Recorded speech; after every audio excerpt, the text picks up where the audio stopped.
All right. Well, good Wednesday evening. Hope that you've had a good start to your week. It's been nice that it's a shorter week. So we are going to go ahead and push ahead with our advanced classes. The regular classes are going to get this next week, but we wanted to go ahead and push ahead with y'all because there are some 8th grade volume things that we have to cover with y'all that 7th grade regular math kids don't have to cover. So this paper that you have in front of you, should have in front of you, is covering what we call surface area. Okay? So this is going to wrap up our unit on area, and then we'll be heading into volume next. So surface area, for this you'll need one highlighter.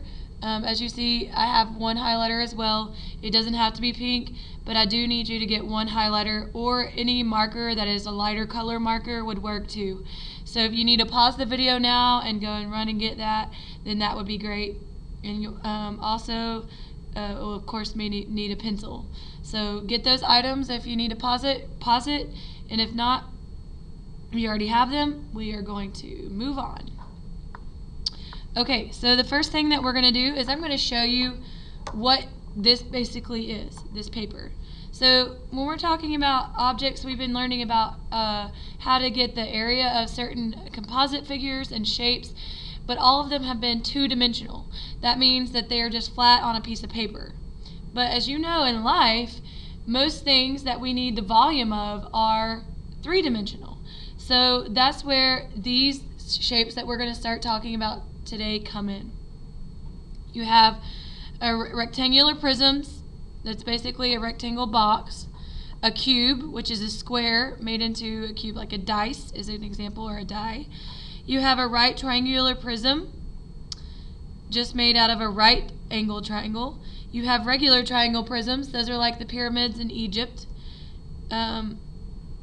Or if the base is a square, then this is a square pyramid. Okay? So that's the side over here. This column right here shows you their shapes, those different shapes and what they look like, and it shows you the width, the length, and the height parts, and those will be beneficial when we move into volume. So what I'm going to do here is I want you to know that the most important part of surface area is the base of the object. That is the bottom of the object, and it's important because if you look down here on the bottom, it tells you that on these bases of these different objects, like this is the base, this is the base, the triangular prism, the base is a triangle. That determines what shape it is because it's all wrapped around that base. This is of course a cylinder because it has circular bottoms, like a can of beans or something like that. Those are cylinders.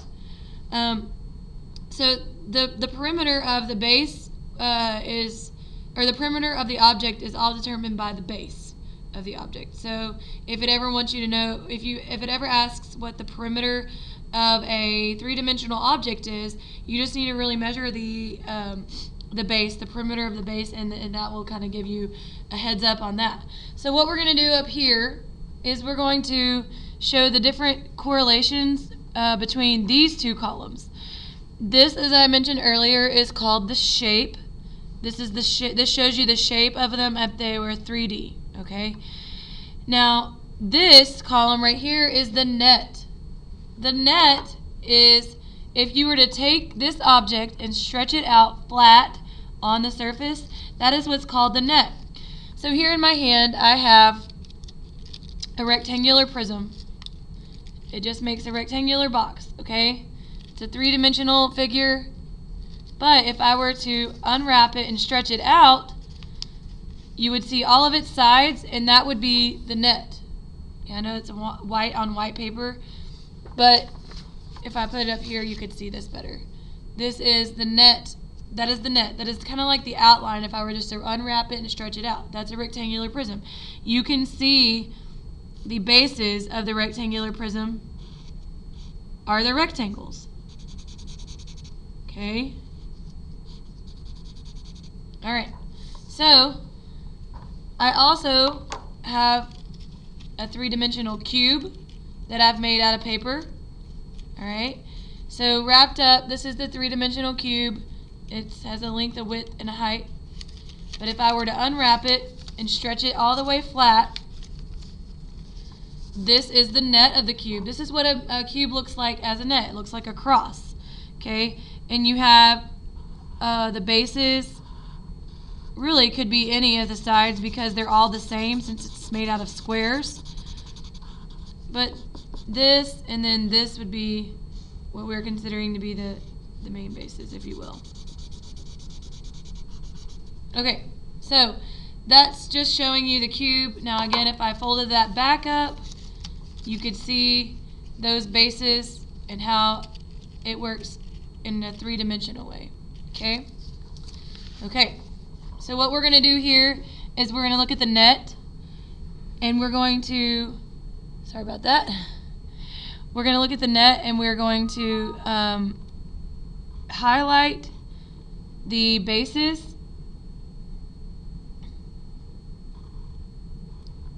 of the net and then also of the three-dimensional figure so that you can see the difference.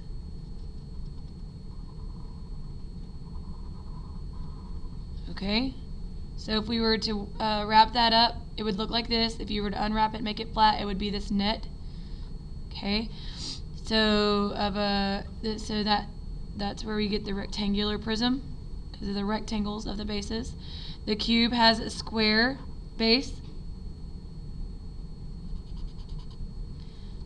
and of course any of these sides really could be a base because they're all the same and they all have squares. So that's why I'm only going to highlight one of them. Then you have the right triangular prism, meaning that the bases are right triangles. You can see the right angle in those right triangles.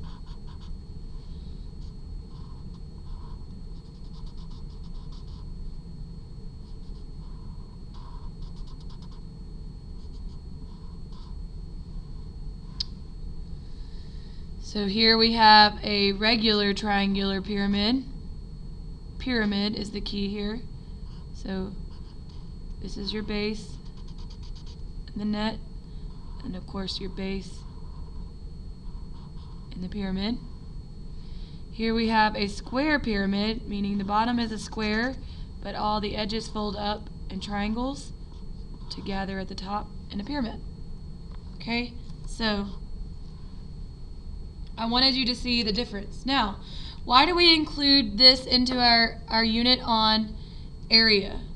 Well, yes, it is surface area, but also what we've been doing in class lately is we've been discussing how you can find the area of figures, composite figures, if you just if you divide them up into their shapes, and then also just find the area of those separate shapes and then add them together, and you could have the area of the whole figure. Well, since this is like the surface set out like unwrapped and flat, you can figure out what the surface area of this cube is by just measuring each square area and then just adding them together. So, and that would give you the surface area. So it would be the outside surface of each object. So you just need to treat the nets like a composite figure, like we've been doing in class the last few days. And you would, so for this one, you would just take the whatever the measurements they would give you of the rectangles, length times width. You know, that's the formula for a rectangle. And you would add all those rectangles up, so it'd be times 4. There's 4 different rectangles. And then you would take the measurements of these little squares on the ends and add those up, and you could get the whole surface area. Same for a cube. You would just need the length and the width, or one side really, and you could get one square and then multiply it by 1, 2, 3, 4, 5, 6 different sides, and that would give you the whole surface area. For this one, it just is a rectangle, another rectangle, a rectangle, and 2 triangles. You would get each area, the area of each of these shapes, and then add them together. You would get the area of this triangle and then these 3 triangles and add them together. And the area of this square and the area of these 4 triangles, and then add them together to get the whole surface area of these 3-dimensional shapes. So that's why the net is really beneficial. It helps for you to see it visually, what a 3D object looks like flat, and then also for you to get that surface area.